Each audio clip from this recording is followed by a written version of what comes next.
BJP द्वारा राम मंदिर पर बेतुका बयान देकर छेड़ी गई सियासी महाभारत में आखिरकार कांग्रेस कूद गई। बुधवार को कांग्रेस प्रवक्ता ने आचार्य प्रमोद कृष्णम और स्मृति ईरानी के बयान को झूठा करार दिया। वहीं कांग्रेस ने राम मंदिर पर राहुल गांधी को लेकर दिए बयान का बीजेपी ने सबूत भी मांग लिया। कांग्रेस की ओर से कहा गया कि देश की जनता से बीजेपी माफी मांगे या फिर जो बयान दिया गया है उसका प्रमाण प्रस्तुत करे। मंदिर का निर्माण सुप्रीम कोर्ट के फैसले से हुआ। आदरणीय मोदी जी, मानसिक संतुलन मत खोइए हार के डर से, और प्रमोद कृष्णम जैसे लोगों की बात पे विश्वास करके अगर आप बयानबाजी देंगे तो निश्चित तौर पर जान लीजिए कि आपको कहीं ना कहीं हंसी का पात्र बनना पड़ेगा, उपहास का पात्र बनना पड़ेगा, क्योंकि जो लोग हमारे नहीं हुए वो आपके क्या होंगे। और आचार्य प्रमोद कृष्णम जैसे बड़बोले लोग जो बिना वजह फिजूल की बातें करते हैं और सिर्फ आपका अटेंशन पाने के लिए इस तरीके की जो ऊल जलूल बयानबाजी कर रहे हैं, उसका निषेध होना चाहिए। प्रमोद कृष्णम या तो उसका कोई प्रमाण प्रस्तुत करने, वरना राष्ट्र से माफी मांगे। ऐसे बड़बोले लोगों की समाज में आवश्यकता नहीं।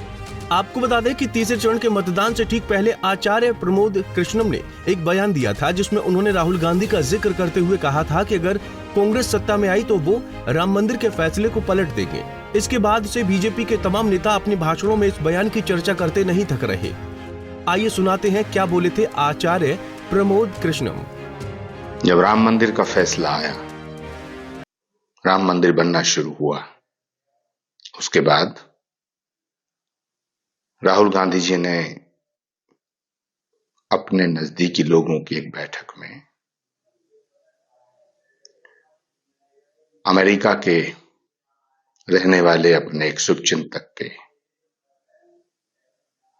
कहने पर, इशारे पर, सलाह पर यह बात कही थी कि अगर हमारी सरकार बनती है तो हम सुपर पावर कमीशन बना करके राम मंदिर के फैसले को पलट देंगे। गौरतलब है कि आचार्य प्रमोद कृष्णम प्रधानमंत्री नरेंद्र मोदी के बेहद करीबी और कल्की धाम के पीठाधीश्वर हैं। उनके एक बुलावे पर पीएम संभल पहुंचे थे और घंटों कार्यक्रम में शामिल रहे थे। आचार्य के इस बयान के तुरंत बाद ही अमेठी की बीजेपी प्रत्याशी स्मृति ईरानी ने अपने चुनाव प्रचार के दौरान ऐसा ही बयान देकर कांग्रेस और राहुल गांधी पर हमला बोला था।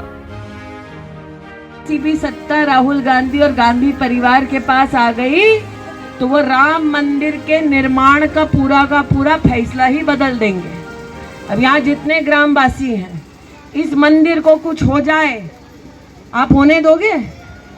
राम मंदिर को कोई आंख दिखाए, आप आंख दिखाने दोगे? और मोदी अगर नहीं होते तो राम मंदिर बनता? तो इसीलिए आज आपसे कहने आई हूँ कि पहले कांग्रेस पार्टी और गांधी परिवार गरीब की कमाई पर हाथ मारती थी, आज कांग्रेस पार्टी और गांधी परिवार हमारी आस्था पर हाथ साफ करना चाहते हैं, हमारा मंदिर निर्माण का फैसला पलटाना चाहते हैं। दरअसल बीजेपी का दूसरा प्रयास चुनाव को आस्था यानी राम मंदिर के मुद्दे पर लाने का है, ताकि उसे इसका फायदा प्रचार से लेकर मतदान तक में मिल सके। लेकिन विपक्ष महंगाई, बेरोजगारी और जातीय जनगणना को पकड़े हुए है, जिस पर सरकार से लेकर बीजेपी तक को जवाब देते नहीं बन रहा है।